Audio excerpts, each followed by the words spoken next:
If you want to be wealthy and happy for the rest of your life, learn to work harder on yourself than you do on your job, because income does not far exceed personal development. And remember, true happiness is never in what you get, but in what you become. Today, I want to share with you some powerful keys that will change the way you look at wealth, success, and happiness. We're going to talk about how to work on you, your mindset, your habits, and your growth, so that the life you want isn't just possible, it becomes inevitable. By the end, you'll know exactly why your future is shaped, not by your job, but by the person you're becoming every single day. When I first began my journey, I realized that wealth doesn't start in the bank account. It starts in the imagination. If you don't have a clear vision of where you want to go, you'll wander aimlessly, chasing opportunities that don't align with your real purpose. That's why I always tell people, the first step to financial independence is to sit down and put it on paper. Don't just think about it, write it. Write out exactly what your ideal financial life looks like. Be specific. What does freedom mean to you? Is it having $10,000 in the bank as a safety cushion? Is it earning $100,000 a year in passive income? Is it paying off your mortgage or owning properties that pay for themselves? Numbers matter because the mind works best with clarity. A vague dream produces vague results, but a detailed vision creates a target you can actually aim for. When I was broke, I didn't just dream of getting by, I dreamed of abundance. I wrote it down.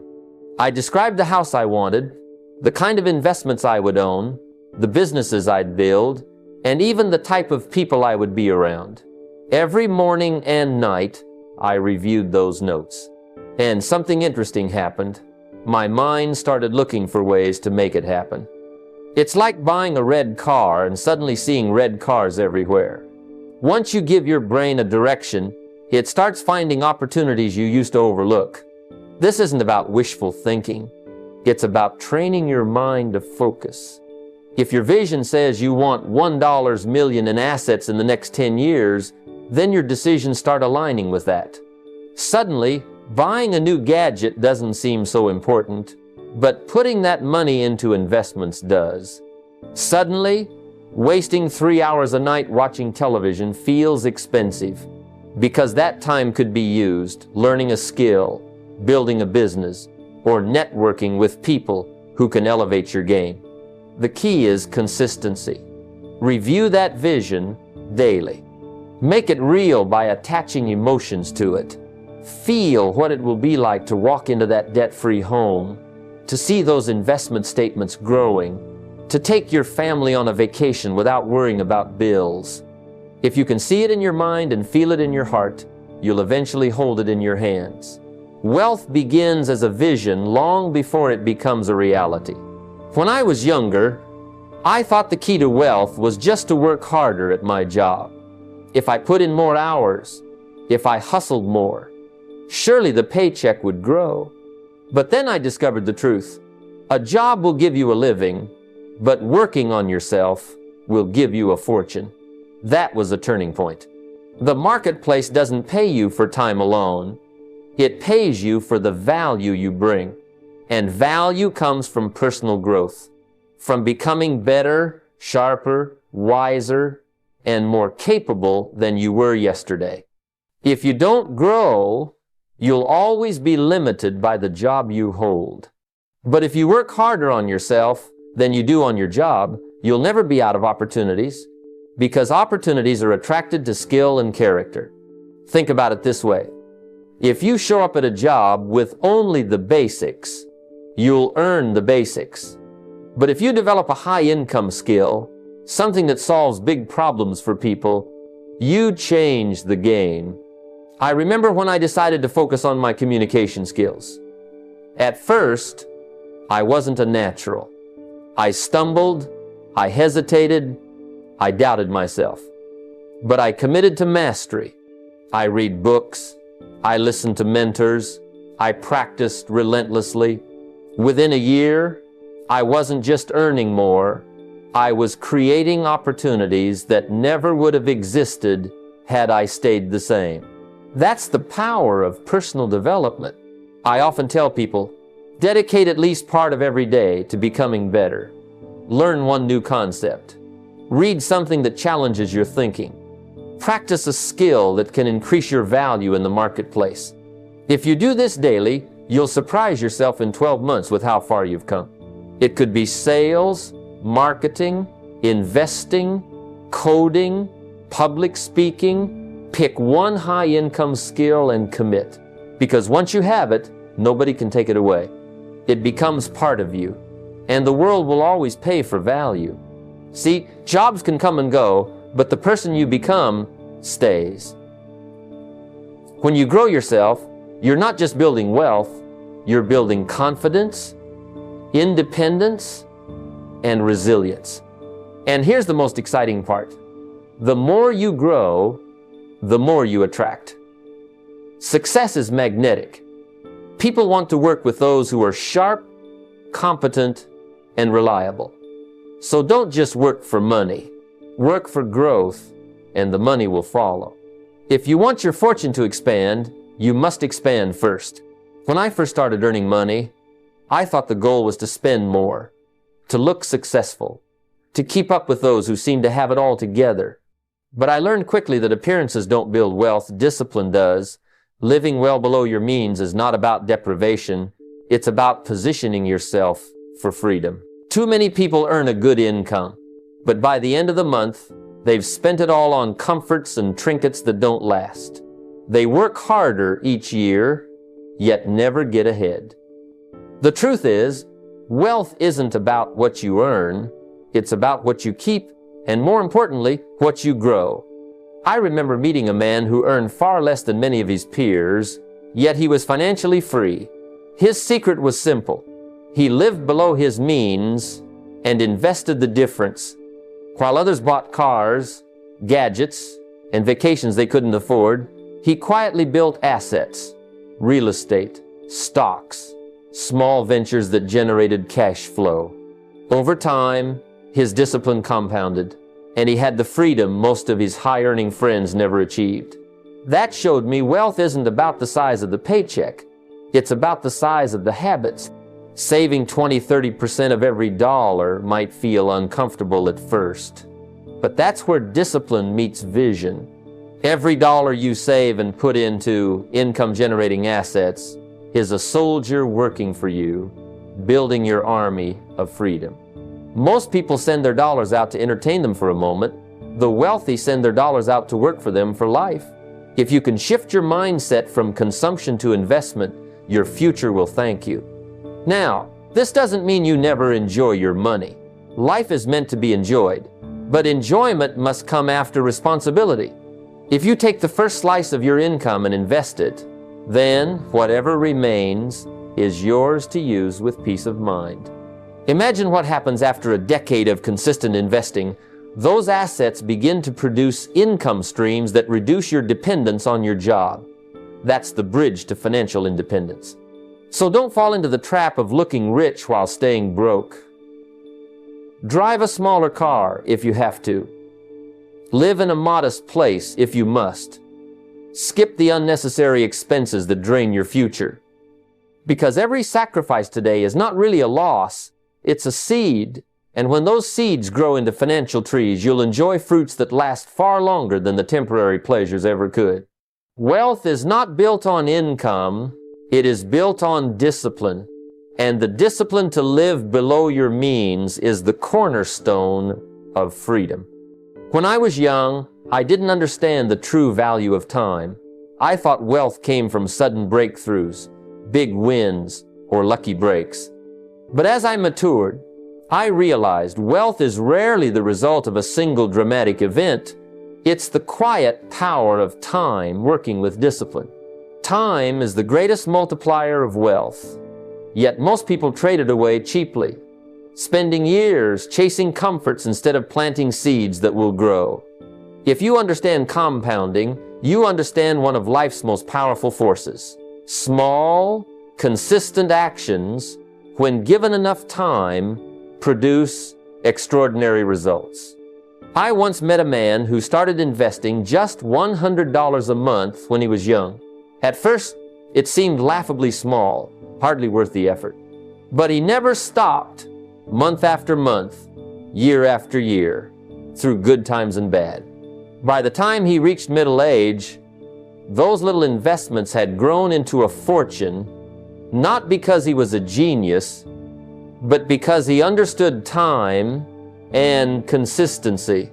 Meanwhile, others who earned far more but delayed starting or tried to time the market found themselves years behind.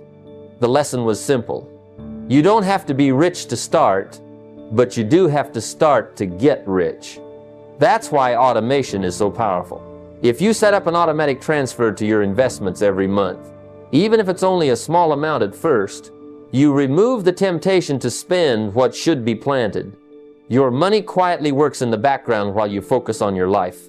Over years, the discipline of consistency turns into the miracle of compounding.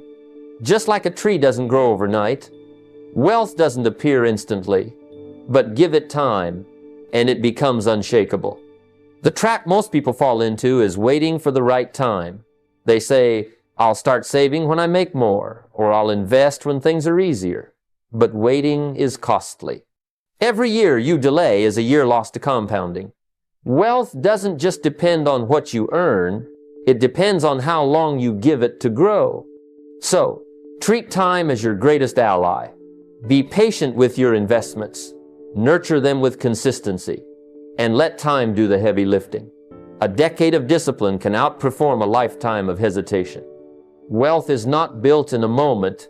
It is built in the quiet, steady passage of time, multiplied by your commitment to act now and stay the course. I learned early on that the temptation to spend profits too soon is one of the greatest enemies of wealth. Most people, when they see their efforts produce a little extra, immediately reward themselves with comfort, new gadgets, trips, or luxuries. But that habit trades tomorrow's freedom for today's fleeting pleasure. True wealth is built by reinvesting profits until your assets, not your labor, can cover the cost of your lifestyle.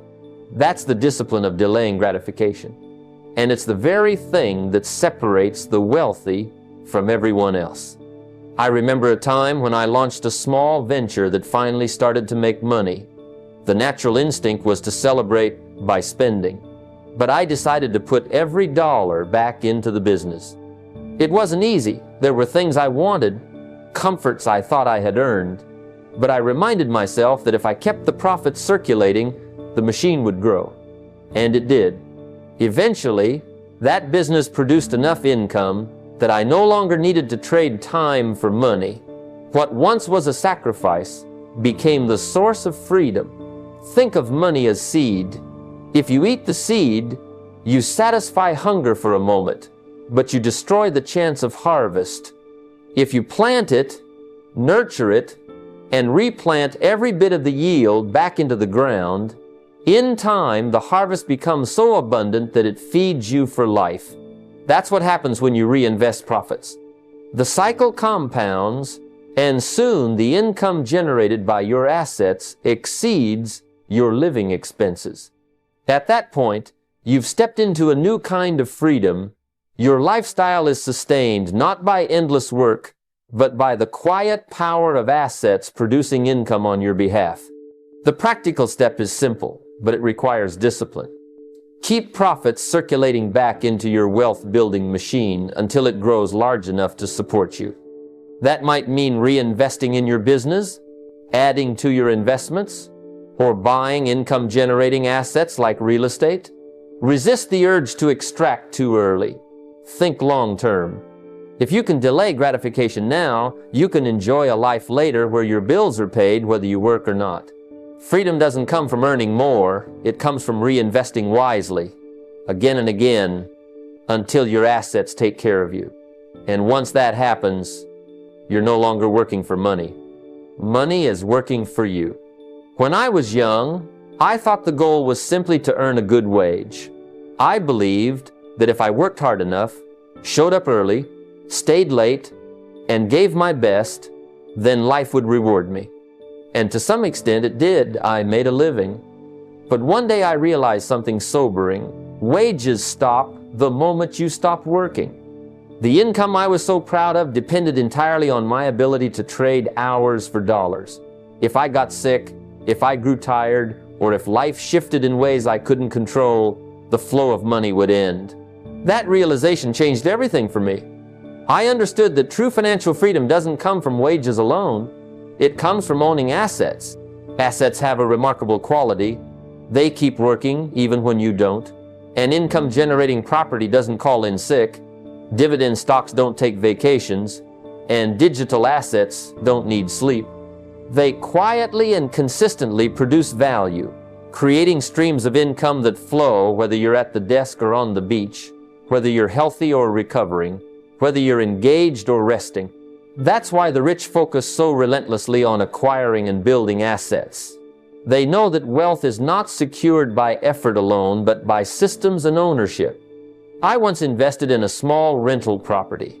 At first, the returns were modest, just a few $100s a month after expenses. But I treated that small trickle like the seed of a larger river. I reinvested the profits, purchased another property, and soon the flow multiplied. Each property became an employee working for me around the clock. Over time, I discovered that assets are not just possessions. They are freedom machines. They buy back your time, reduce your dependence on wages, and allow you to live life on your terms. The practical steps are clear.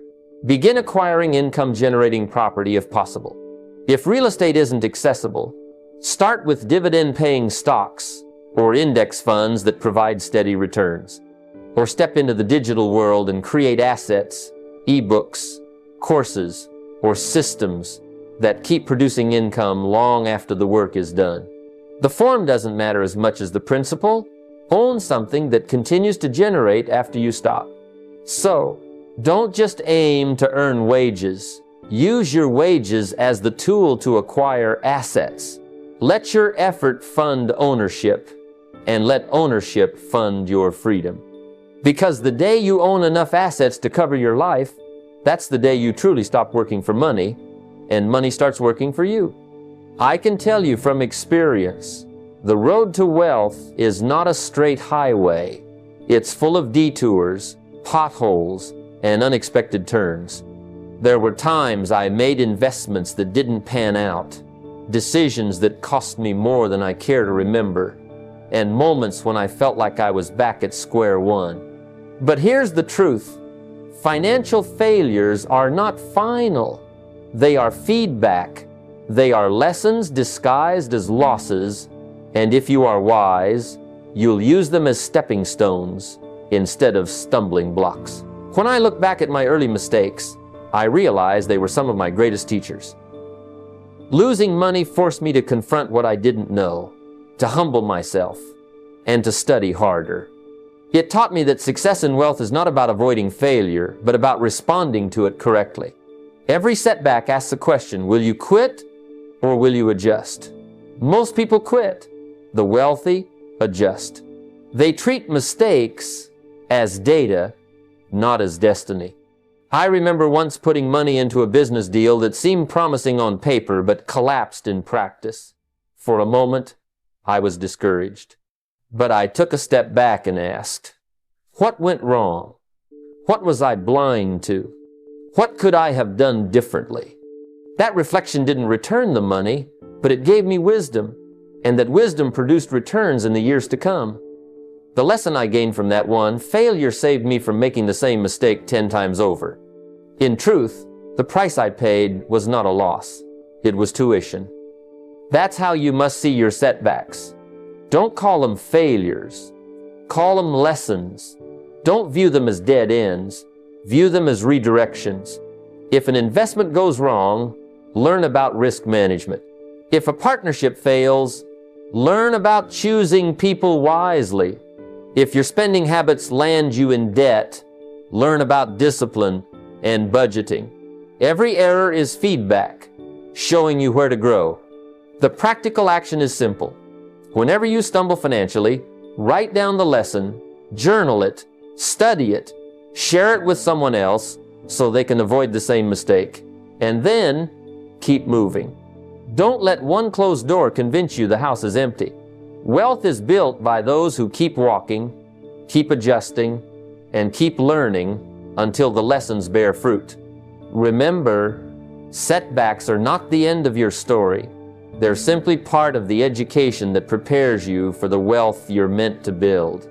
One of the greatest misconceptions about wealth is that it requires a dramatic start, a windfall, a massive paycheck, or some lucky break. But the truth is far more approachable. Fortunes are not built in leaps, they're built in steps. Small amounts, consistently invested, become fortunes over time.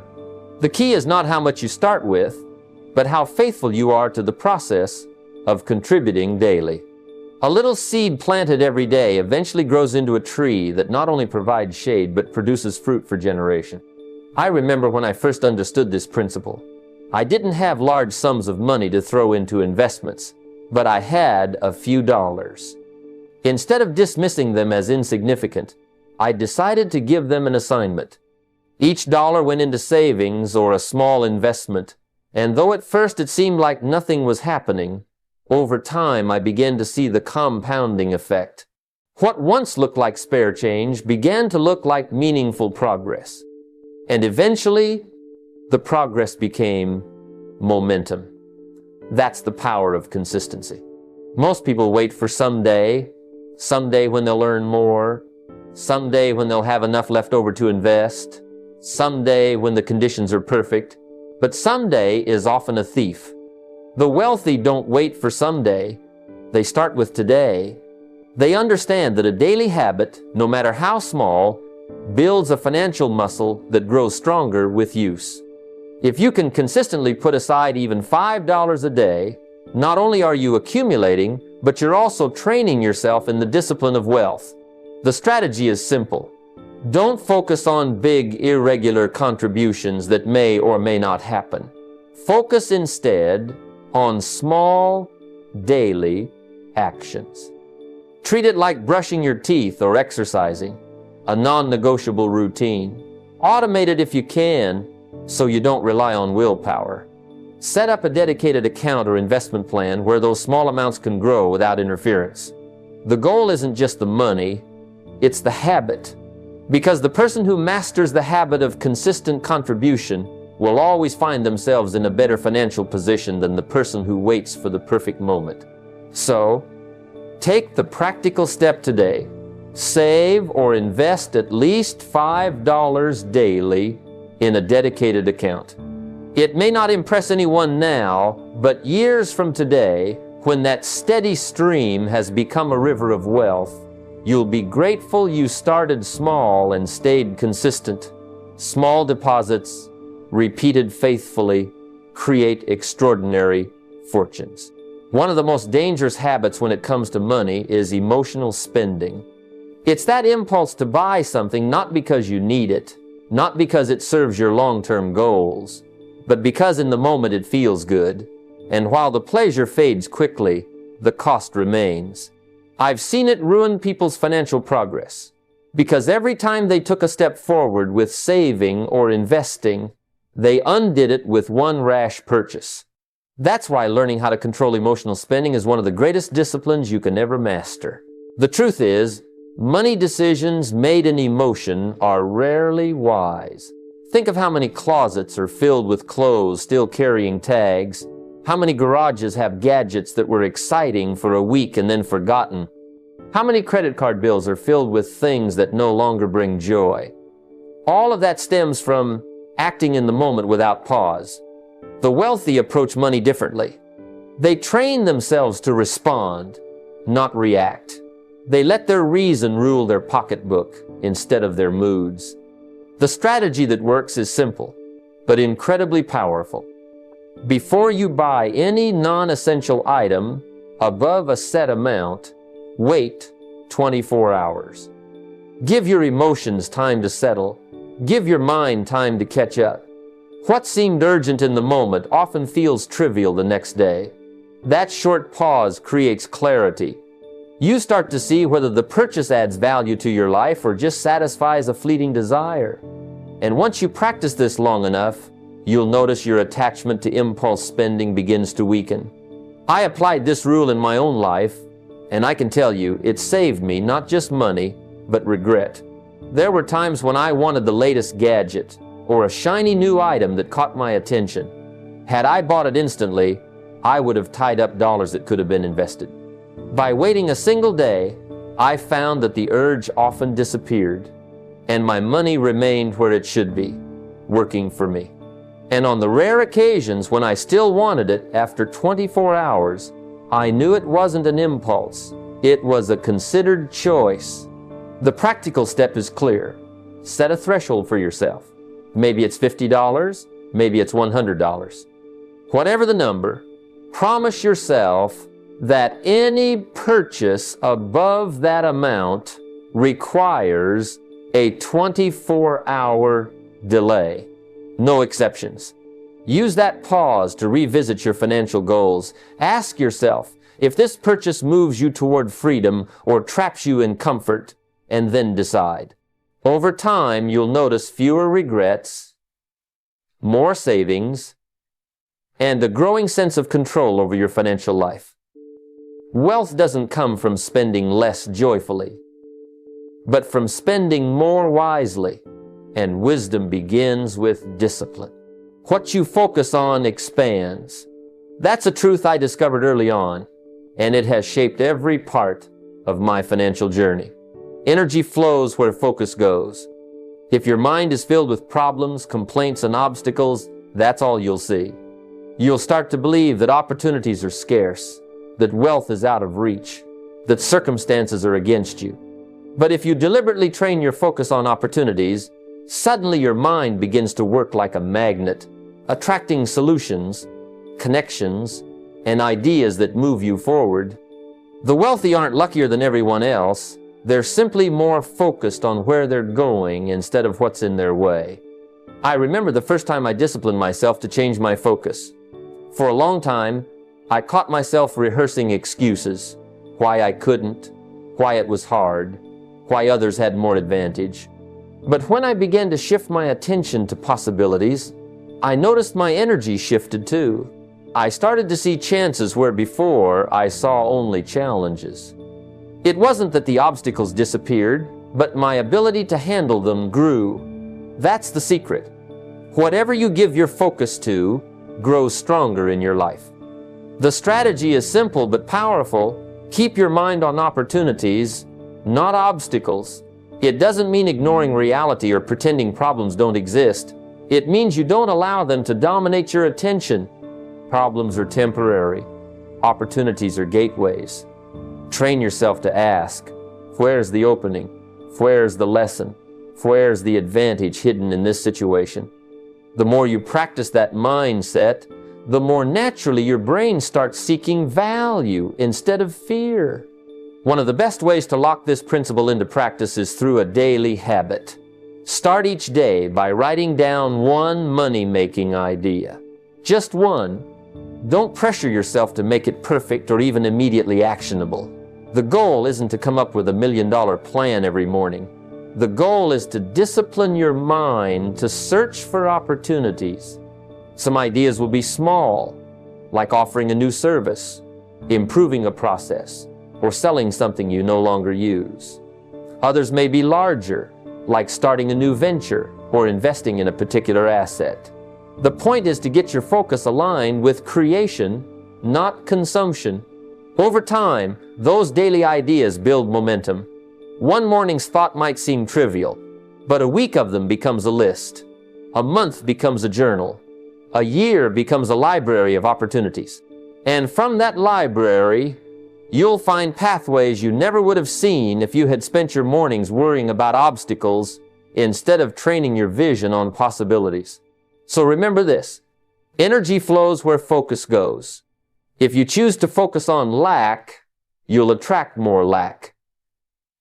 If you choose to focus on opportunity, you'll find doors opening. Train your focus daily, and your energy will follow, creating results you once thought Impossible. Money is a strange thing.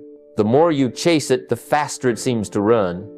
But the moment you turn your attention to becoming more valuable, money starts to find its way to you. That's because money is simply a measure of value exchanged. People don't pay you because they feel sorry for you. They pay you because you've provided something useful, something meaningful, something they can't easily get somewhere else. If you want more money, the question isn't, how do I chase it? The question is, how do I become the kind of person who naturally attracts it? I learned this the hard way. Early in my career, I was chasing every dollar, scrambling for quick opportunities. It was exhausting, and the results were always temporary. But when I shifted my mindset to asking, how can I improve myself? How can I develop skills that truly serve others? Everything changed. Instead of chasing people, people started chasing me. Opportunities started showing up because I had worked on becoming a person of value. When you become more, you attract more. That's the principle that has never failed me. The strategy is straightforward. Stop chasing money and focus on attracting it. And the way you attract it is by increasing your value in the marketplace. That could mean learning a high-demand skill, becoming more dependable, mastering your craft, or developing a deeper understanding of how to solve people's problems. Money always follows value, never the other way around. Think of it like gravity. Value pulls money toward it. To keep this philosophy alive in your daily life, adopt one simple practice. Every morning, ask yourself, how can I add more value today? Write it down. Sit with it. Let your mind search for answers. Some days the answer will be small. Maybe it's helping a colleague, making a process easier, or delivering a little more excellence in your work than expected.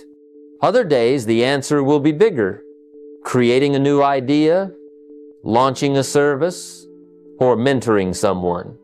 The scale doesn't matter. What matters is that you train your mind to focus on value, because when you provide it consistently, money cannot resist coming your way. So don't fall into the trap of chasing money like it's always out of reach. Instead, work on yourself, develop your skills, sharpen your character, increase your contribution, become the kind of person who can't help but attract wealth, because your value is undeniable. When you focus on that, you'll discover money has been chasing you all along. One of the greatest secrets I ever discovered about building wealth wasn't in the books I read or the seminars I attended. It was in teaching what I had just learned to someone else. You see, knowledge becomes wisdom only when it's lived and shared. If you study a principle about money, apply it, and then explain it to someone else, something remarkable happens. It sticks deeper in your mind, it sharpens your discipline, and it multiplies your results. Teaching forces clarity. If you can't explain it simply, you probably don't fully understand it. And when you can explain it clearly, it means you own it, not just intellectually, but practically. I remember when I first began to understand the difference between wages and profits. It was a revolutionary idea for me, but it didn't truly become part of my life until I started sharing that idea with others. Every time I explained it, it sank a little deeper into me. Every time I encouraged someone else to take a step toward profits, it reminded me to stay on track myself. That's the beauty of teaching. It doesn't just bless the person who hears it, it keeps you accountable to live it. The strategy here is simple. Don't just keep your financial discoveries to yourself. Share them, mentor your children, talk with a friend, guide a colleague. You don't need to be an expert with decades of experience to teach someone something. If you just learned a principle yesterday and practiced it today, you're already qualified to share it tomorrow. And the very act of sharing reinforces your commitment to living it out. It's like doubling your investment. You gain by practicing, and then you gain again by teaching. To make this practical, start with one small step. Every week, pick one thing you've learned about money and pass it along to someone else. It could be as simple as showing your child how compound interest works with a piggy bank. Or maybe you share with a friend how you delayed a purchase for 24 hours and avoided a mistake. Or perhaps you mentor a younger colleague on how to save a percentage of their paycheck before spending a dime. Each time you do this, you're not only helping someone else, you're strengthening your own discipline